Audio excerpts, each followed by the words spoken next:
Qui de Donald Trump ou Kamala Harris sera le prochain président ou la prochaine présidente des États-Unis? La question, qui agite à peu près tout le monde outre-Atlantique, se pose aussi en France et en Europe, avec une attention particulière portée à une potentielle victoire de Donald Trump. Dans l'Union européenne, une réélection du candidat républicain inquiète, notamment en raison de plusieurs positions prises par Donald Trump pendant sa campagne électorale. Le premier motif d'inquiétude, c'est sa relation particulière avec le chef d'État russe Vladimir Poutine et la conséquence directe qu'elle pourrait avoir sur la guerre en Ukraine. Kim Jong-un, they're tough guys out there. They're tough and they're smart and they're streetwise and they're at the top of their game. And we don't have that. Trump a promis de mettre fin à la guerre en 48 heures.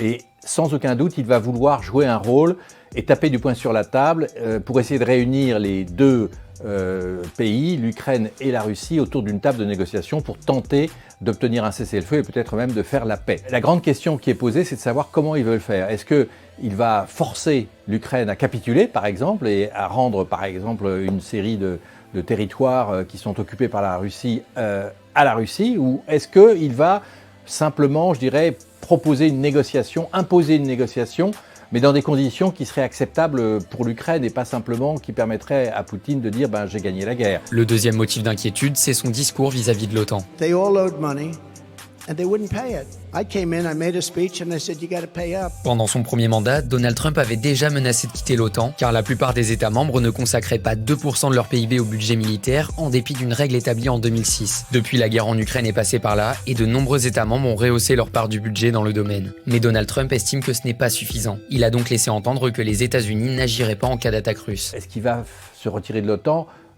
Pas tout de suite, pas comme ça, pas d'un seul coup, parce qu'il y a trop d'intérêts stratégiques en jeu. Au-delà du cas spécifique de l'OTAN, une victoire du candidat républicain pourrait faire évoluer plus largement les relations avec les pays de l'Union européenne. La perspective de Trump au pouvoir, ça oblige l'Europe à sortir de la naïveté. Le vrai risque pour l'Europe, ça serait d'être désunie face à Trump.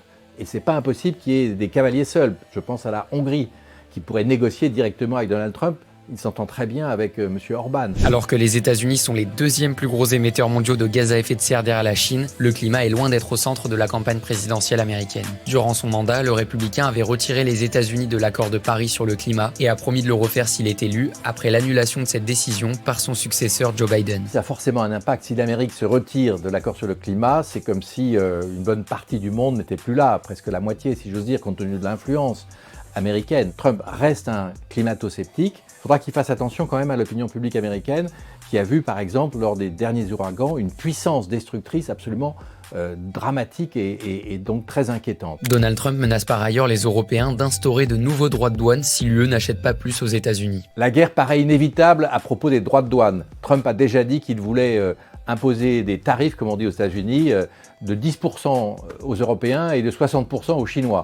Est-ce qu'il fera ? On verra dans le détail, mais il est prêt à effectivement taxer les importateurs qui vendent leurs produits aux États-Unis. Pour les Américains, l'augmentation des droits de douane, ça veut dire que les produits importés seront plus chers. Donc forcément, il y aura une chute des achats.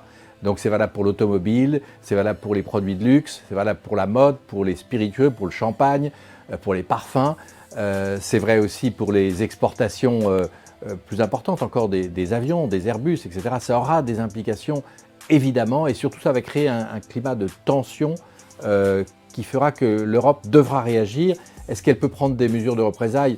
Pas vraiment, mais elle devra forcément trouver une solution parce que ça pourrait effectivement provoquer des licenciements, des fermetures d'usines, des faillites d'industries.